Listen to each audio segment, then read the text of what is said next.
Back in the day, so I come from email.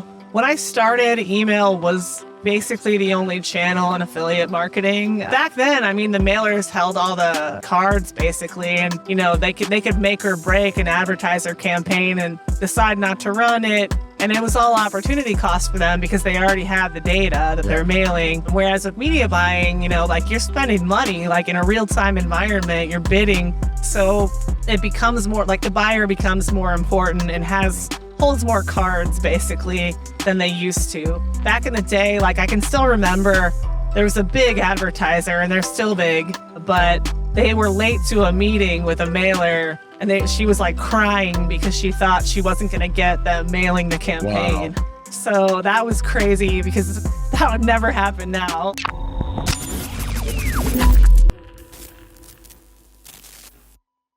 Get ready to level your shit up with the LFG Show. We travel the globe to bring you heavy hitters from all walks of life. We've been talking some serious business, from the best digital marketers, government contracting experts, to top athletic and celebrity doctors. We've got it all covered. We're talking to guys with cash in for billions with a B. And the best thing is, we're just getting started. So hold on tight. We're about to crank it up a notch. Get ready for next level networking and masterminds within the LFG community. Scared money don't make no money or honey. Hit the subscribe button, drop a like, leave a comment, and let's fucking go.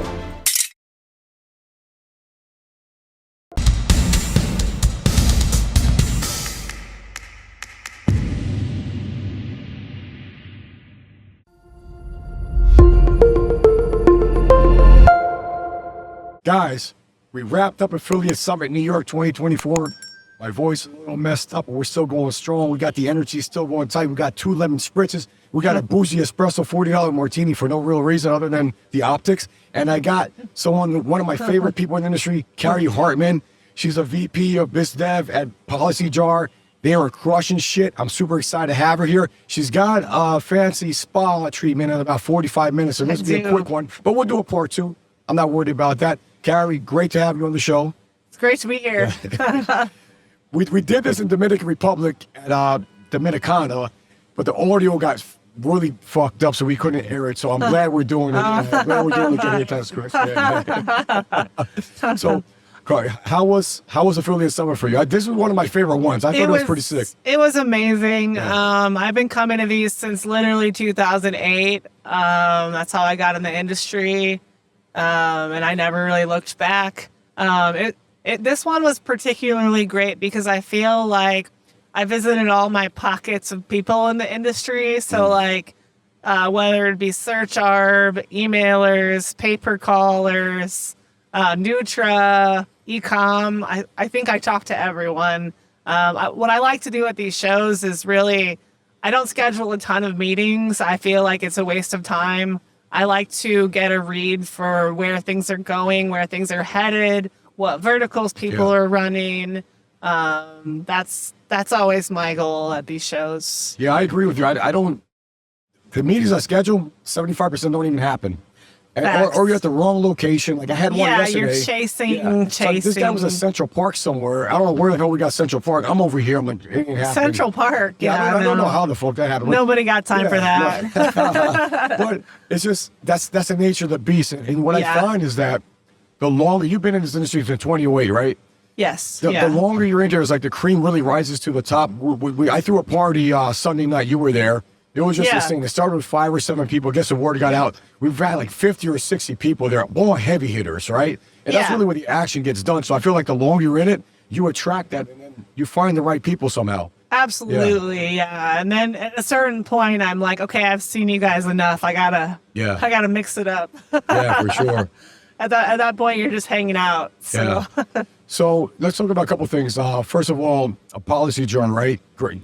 Carter team, good guys doing amazing. It's the dream team of media buying experience, tech backgrounds, affiliate backgrounds, call center backgrounds. So I feel like we have assembled the Avengers of really media buying and just being the direct traffic source. Yeah, and great people too. You guys are fun to hang out with. You guys create win-wins, and it's just a great thing. You guys got good quality stuff. You guys you're experts at your craft, and it's good to have the see you guys doing as well as you are. Yeah. Between Coy being an expert at Google and Carter being an expert at Facebook on just the outbound media buying side, they're both crushing it respectively. And then what we've layered on top of that is like a sawdust business where we're able to outbound dial the stuff that doesn't convert the first time around and monetize data for a lot of other people in the space too. So yeah, I feel that's a big need, right? Yeah. And I think I know Lion at your team, he's got a big background in that. So you guys obviously know how to outbound dial. Yeah. Right. So I think that's something. Can you talk more about that? Because I want to make sure the audience understands. Obviously, there's a lot of people, media buyers here. You guys are a pay per call. You guys are doing leads. You make money just at one time. And I have a data company too, so I get it when you actually monetize that data. So you guys are helping them do that. Explain exactly how you do that. Right. Okay. So for that, basically, it's super important that we have TCPA stuff in place. Yeah. So basically, anybody with an O&O that's running an inbound call campaign, if they put our DBA on their partner page and they're gathering the opt-in and they have Drenaya and Trusted Form, then we're able to outbound dial it. If for example, if it's an ACA campaign that they're running and where the user calls in, it doesn't convert the first time around, then we're essentially we have permission to outbound dial them and try to requalify them for ACA and some other downsells as well that are complementary verticals. So that's how we do that. And we're a little bit different than some of the other companies that do it in that we only sell it one time to keep the buyer happy and to ensure that we get the highest RPCs and rates on our transfers. Yeah. So you keep the integrity of the data intact. That's huge. Yeah, we're pretty strict about that to a fault almost. Yeah. So that's good. But that data, that's what it comes out. We are too at connecting dots. We don't. There's a lot of companies that would crush the data. You can't win long term. Short term, maybe, but not long term. Yeah. And it makes the media buys up front more valuable, and then you're able to bid more and just be more competitive on the front end too, because you're not only selling it that one time, basically. Yeah. So. What's some good numbers of like companies that is a rev share first and foremost, right? You do a rev share, we do rev 50-50, share. A 40% gross usually, but it ends up being 50-50 once you factor in our call costs. It's negotiable. Got it. So what's some good numbers so affiliates have made with you guys doing this sort of program? I would say it's like a couple bucks a record. Okay. Especially from the phone numbers that aren't converting the first time. And then for co-reg, slightly less, but that's to be expected for co-reg. Sure. Cool. So, yeah. And outside, when we were ordering drinks, you were talking about something really interesting. You were talking about the power dynamic has been shifting. And I think you're right about that. I want to talk a little bit more about that too. Back in the day, so I come from email. When I started, email was basically the only channel in affiliate marketing. People had websites and blogs and things. So 2008, 2010? Yeah, 2008, I worked for an email spy tool, Lashback, and kind of got to know the industry just like a bird's eye view. Yeah. And not only that, but like all the things that people were mailing, all the dirty work, all the links, all the redirect links. I would study those. But I just got a really good sense for like the bigger players in the industry, in the space. A lot of the mailers didn't like us because we were showing the advertisers what they were mailing and all of that. But back then, the mailers held all the cards basically, and they could make or break an advertiser campaign and decide not to run it, and it was all opportunity cost for them because they already had the data that they're mailing. Whereas with media buying, you're spending money like in a real time environment, you're bidding, so it becomes more like the buyer becomes more important and holds more cards basically than they used to. Back in the day, like I can still remember there was a big advertiser and they're still big, but they were late to a meeting with a mailer and she was like crying because she thought she wasn't going to get them mailing the campaign. Wow. So that was crazy because that would never happen now. Yeah. Like it's more the opposite where you're talking to a big insurance carrier and I wouldn't want to be 5 minutes late for that meeting. 100%. So. Yeah, I think that's the beautiful thing about working with someone like you. You've been doing this for 3 decades now. What do you think? It sounds nuts. It's 2000. I'm not that old. Yeah, but you get what I'm saying? You've been doing it for so almost long. 20 years. Almost 20 years. And you've seen it from the email. You've seen the evolution of all of this. Web force, pay per call, age, all this different e-com. Like, you've seen all of that. Yes, yeah. It's really fun, like watching verticals come in and out, and really like it all sort of ties back to like where the market is, where the economy is, what's going to be hot. But it's fun seeing something come back that you haven't heard about in like a decade. Yeah. Like even Nutra. I mean, I feel like Nutra's making a comeback. 100%. But what I pay attention to a lot is like whether or not where interest rates are at basically determines where the market is. So like when interest rates are low, you have people refinancing their homes. Mm-hmm. So you get homeowner data. Like the homeowner data is a steady flow of people trying to save money. But that's prime data. That's people with higher credit scores. You sell them completely different stuff. Home services, auto insurance. You sell them completely different products than what you're selling to a subprime audience with a lower credit score, whereas you're selling them like health insurance, ACA, Medicare, mass tort, motor vehicle accidents, and otherwise known as MVA. But it's just marketing to those two audiences is completely different. And I'm glad you mentioned interest rates because I don't think people talk about that enough. I went to NYU, graduated in 2001.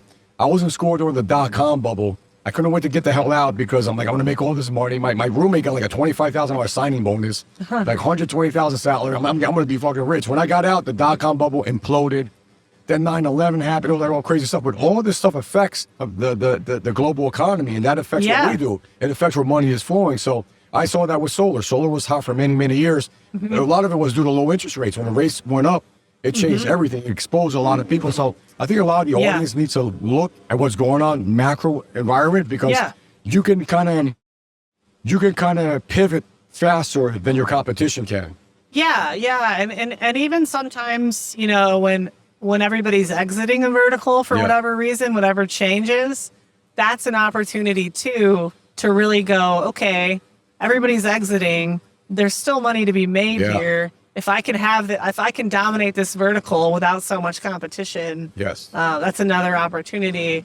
But like right now with interest rates where they are, you see a lot more people applying for loans. And then if you look at inflation, like housing values are up, right? So that's one opportunity is like to push like a home equity loan or a reverse mortgage, just because people are seeing that they have a ton of value in their home, but they might be cash poor.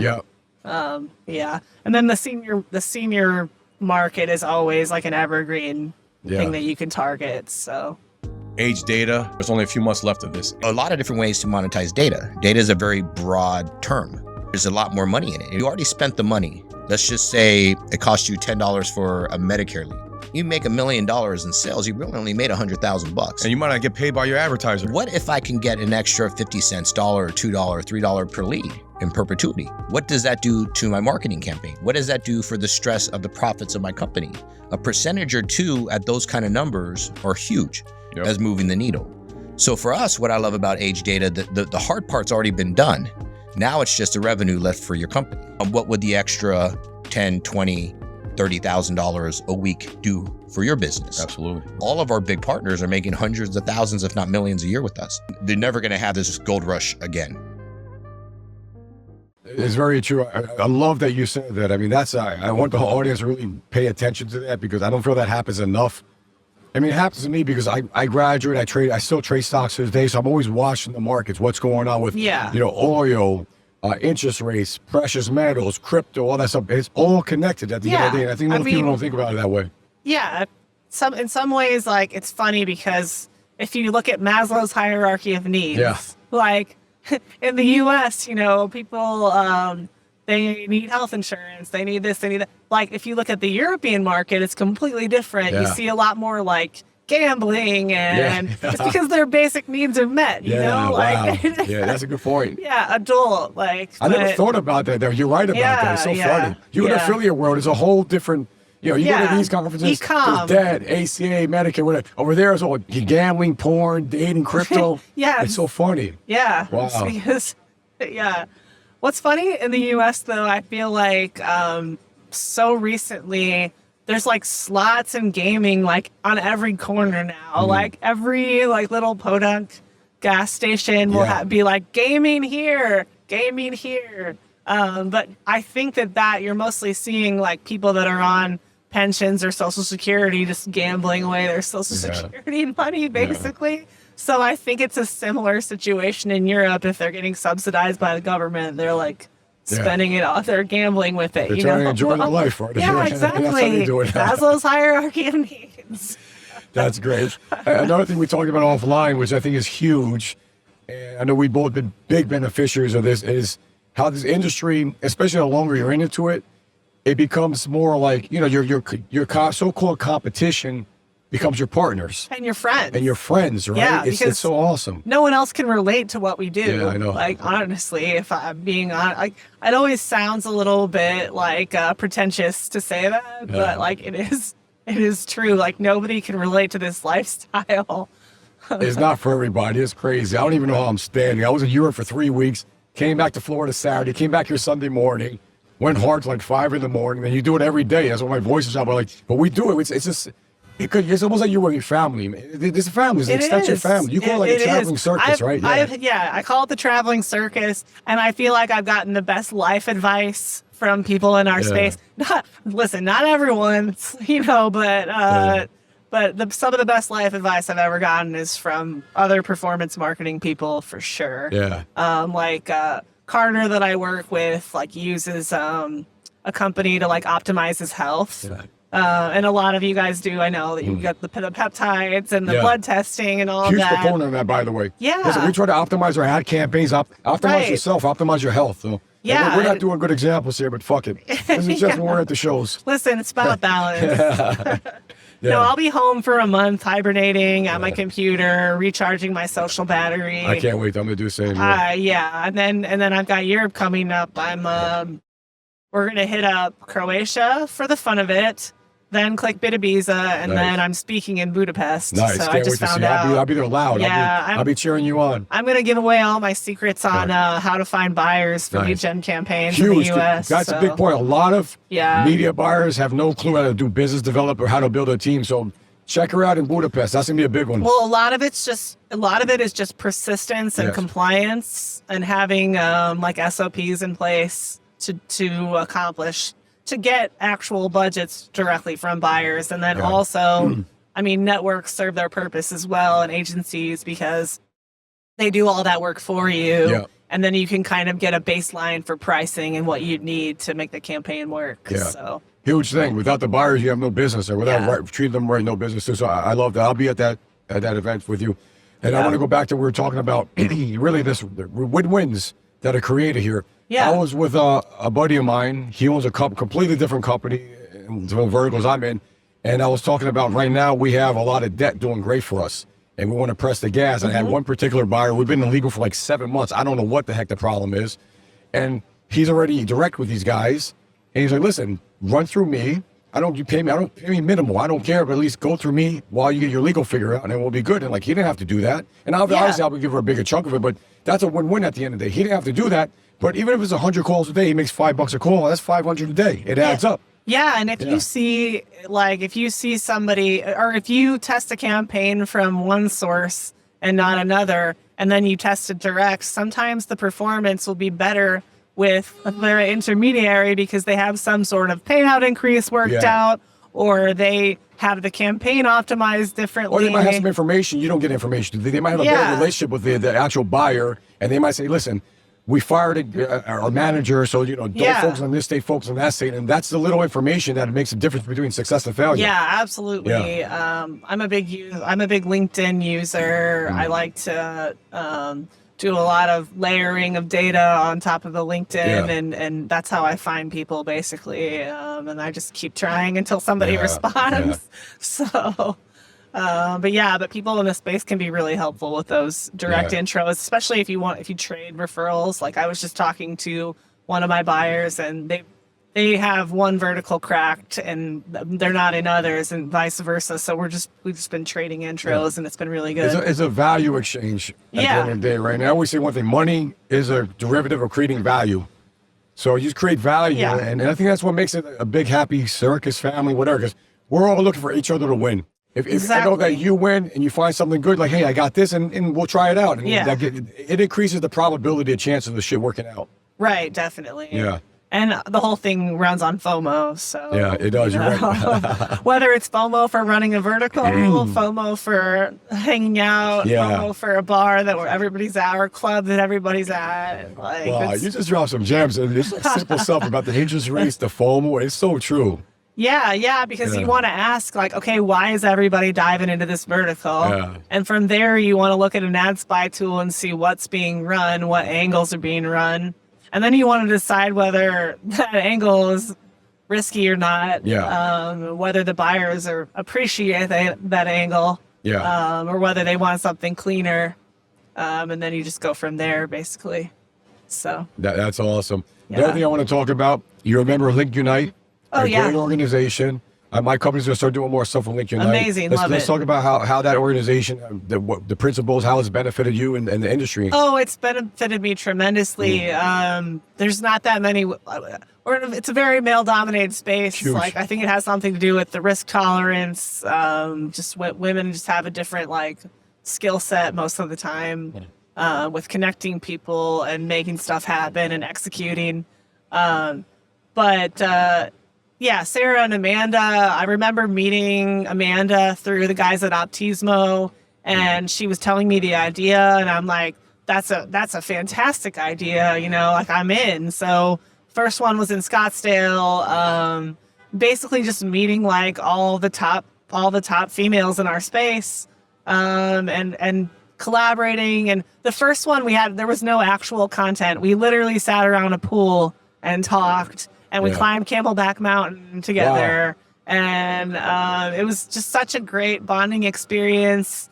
We were all, we didn't have the pressure of being at a show like this where you have all of your agenda and meetings and networking. It was more just like connecting on a deeper level. And then same value exchanges going on there. Yeah. Like, you're getting all the insight, from the various women in the space, and trading intros. And I mean, from there, like, I'm also involved in Queens of Digital Marketing, which is a 501c3 that basically we provide career opportunities for human trafficking survivors. That's amazing. Yeah, so like, there's been a lot of crossover between the two groups, and they've helped us, and a lot of cross promotion going on. Another thing that we started last year is a charity golf tournament at Legion World. It's going to be even bigger and better this year. I think Tina Dixon and I planned the last one in like 6 weeks last year. And this year we had the whole year. So Sodi Rivera from Palo has gotten really involved, and she's in Link. I met her through Link Unite. I was interviewing her yesterday. Yeah. I met her through Link Unite, and she's amazing. You can tell we're in New York, I remember when they first started talking about it, which I thought was a great idea, but I was just really amazed at how quick it caught on. It was like a big snowball, like going down, bigger and bigger. Absolutely. Yeah. And then one thing that's cool that they do is they share a lookbook basically with everybody's info. So it's not like you're chasing around Skypes and email addresses. Yeah. Like, it's literally like, here's my info, contact me, here's a little bit about me. And that's just makes it so easy to connect with everyone. So, and also it's been major for, like, if people want a career change or want to, like, or where they're currently at isn't working out, like, we all talk about that too. So it's kind of like the cream rises to the top, as they say, or like, if you need a new position or job opportunity, like, Link Unite's fantastic for that. That's great. Yeah. And it comes down to value, right? Yeah. Value, knowledge sharing, and all. And I think the better the value is, it's going to resonate, and people are going to be attracted to it. Yeah, absolutely. Yeah. Nashville was really fun. Bottle service is cheap in Nashville. Just saying. I know. It's not like New York. I got killed. But I did bottle service in Dubai. That was a nightmare. By the other night, I don't know what happened. It started off, it was going to be like just 6 of us. Wasn't bad. Then more people, I kept coming down, saying, come. And I'm like, oh man, here we go. It was so great because Amber, Paul, and I both, she's at DMS. We've both been in the space since around 2007, 2008. And I mean, we were reminiscing about when our bosses would buy bottles back then. And then we're like, you want to go in on it? Yeah. And then we asked, and they're like, oh, it's $1,000 minimum. And we're like, done. Where do we sign? Here's our card. We got, when you travel, it's just so funny where you take advantage of that. You know, or give me you 5 more than you do in New York or whatever. Yeah, I pretty much turn every trip into a little mini vacay because I don't really take vacays. Yeah. I tried to take one this summer, and I guess my body rejected it because I got so sick. I was with my family, of course, and my mom got to go into mom mode real quick. Yeah. So I hear you. And then we're running up against time. Last question. Yeah. Hot verticals. What's the hot verticals and where do you see things going? Auto insurance is making a comeback finally. They went through a rough patch, but that's making a comeback. Like I said, Nutra VSLs are getting popular again, having a renaissance, if you will. A lot of people are getting into final expense, but I'm seeing some of the ads running, and I'm a little concerned, and I think they'll probably kill it in 6 months. Yeah. Okay. That's good. Home services. Yeah. Yeah. Yeah. Windows and roofing, that kind of stuff. Yeah. So, because people can't really move, so they're fixing up their houses. Yeah. So, makes sense. Again, being ahead of economic trends. Again, it's interest rates. Interest rates. Such a big driver. I think the decision is today. They're probably going to drop rates today, I think. Ooh. Today, I'm pretty sure it's well, let's get some refi campaigns up. I mean, I can't wait for that to come back because I love Prime Data. Yeah, so. Prime Data is the best. So done well with it. Yeah. Well, good stuff. I'm sorry this was short, but I'm glad we did again. We'll do more of it. You'll see us gambling at the Circus. We'll do that again in Vegas next time. Great. We'll have some better results next time, I think. Yeah. Or maybe we have to switch up casinos. I don't know. Maybe we got to try something else. If that don't work, we're done with that. We're going to have to go down to Old Vegas. Let's go to the Golden Nugget. Yeah, the Golden Nugget. That'll be the deal. Fuck it. We'll go to the Golden Nugget. That's what we'll do. Cari, treasure, love you. You're the best. Love you too. Hit her up. We're going to put her information. Hit her up. Good person. Follow her too on social media. You have great content. It's funny content. I try to keep it light. It's funny. It's intellectual. It's all sorts of stuff. It's very well balanced. Oh, good. I like it. Yeah. All right, good. So Cari Hartman, Policy Jar, good people. Let's fucking go. Let's fucking go.